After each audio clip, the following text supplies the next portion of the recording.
Hello from day 3 at the show, vlog 4. I'm in a cloud of cigarette smoke just outside of one of the entrances. Broken off from the main team today, and I'm gonna go check out Doxa and Squala and then meet up with them for some of the more bigger hitter brands. And yeah, it should be a great day. I'm looking forward to seeing some more dive watches, so let's get in there and out of the smoke.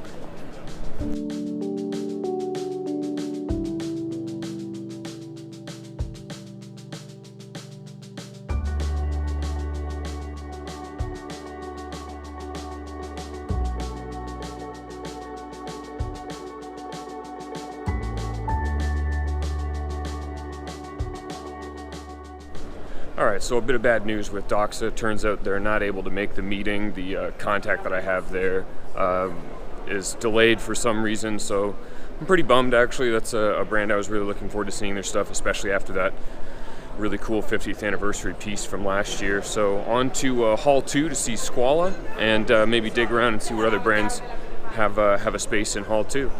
Let's get over there.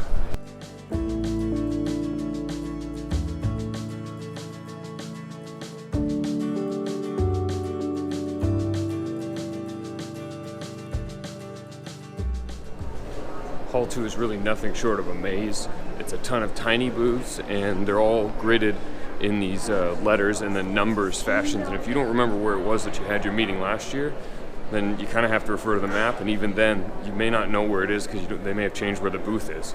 So, time to try and find Squala. Who knows how long it'll take.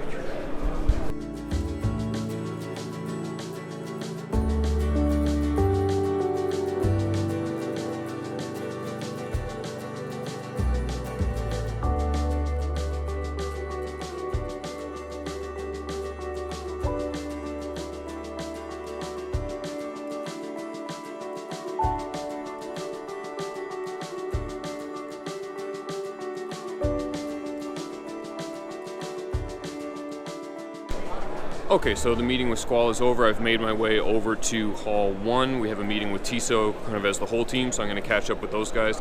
Squala is always a really fun brand to see. You know, a small brand, you really only ever see them online, so it's nice to see some of their stuff in person.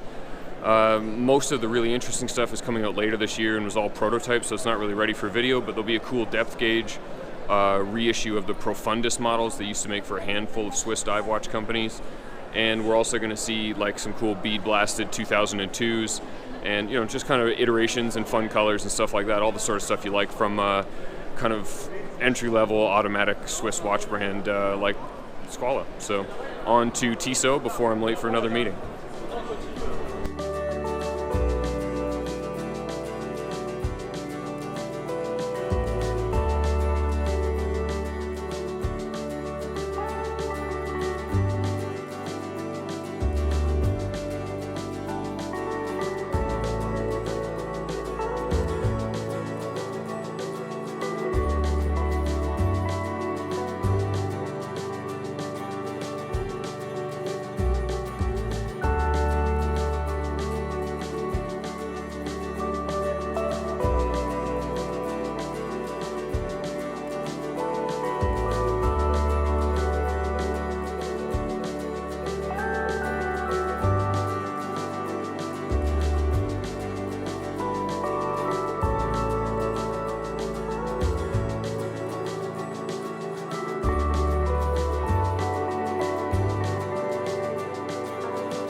Hey man, how's it going? Hey. We are both out of Tissot at this moment. I actually saw a couple things I like. Yeah, that's last year was all basketball stuff. I was kind of like a little dry on, but they have the new super light, the T-Touch Expert Solar 2. Yeah, that's right. In the past, they weren't super wearable, but it's still 45 millimeters, but it's maybe shaped differently. It's also not super thick. Super comfy. Really comfy, great screen, and obviously like the actual use of the watch is so fast So you'll see that in the video we shot for the hands-on, and then you saw one that you rather like too. I saw the Heritage 1948. It's a great watch if you were born in 1948. I think it's beautiful, beautiful, really dressy, super conservative chronograph. It's super conservative. That's the right way Max to say it. price would be $1,500, but it's Tissot, so I mean, you're gonna buy it at a store. There'll be a discount. It's great value, and it's their own chronograph movement. Yeah, it was a good looking watch. It has to be said. Yeah, for sure. And what's next? Now we're off to Casio again for some reason because there are like all kinds of meetings and I think I've got other Swatch stuff coming up. Oh yeah, that's right. So stay tuned for that. Cool. Let's get at it.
All right, so we've had a whirlwind tour of Rado and Hamilton. Really fun to see the new Intermatic 68. It's not as off-proportioned as I expected from the press photos. It looks really good in person. It's not too thick, it's pretty wearable. I think at 42 millimeters, it's just about right, and it's certainly not a direct rip-off of the vintage, given the size difference. Rado had a really cool dive watch, the Captain Cook at 37 millimeters. Just kind of fun to see some cool dive watches, some vintage-inspired stuff, and hey look, I made it to Tudor on time. Let's get in there and see all the new Tudor watches.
Okay, away from some of the noise and bustle of the show, able to do a quick recap as I walk home.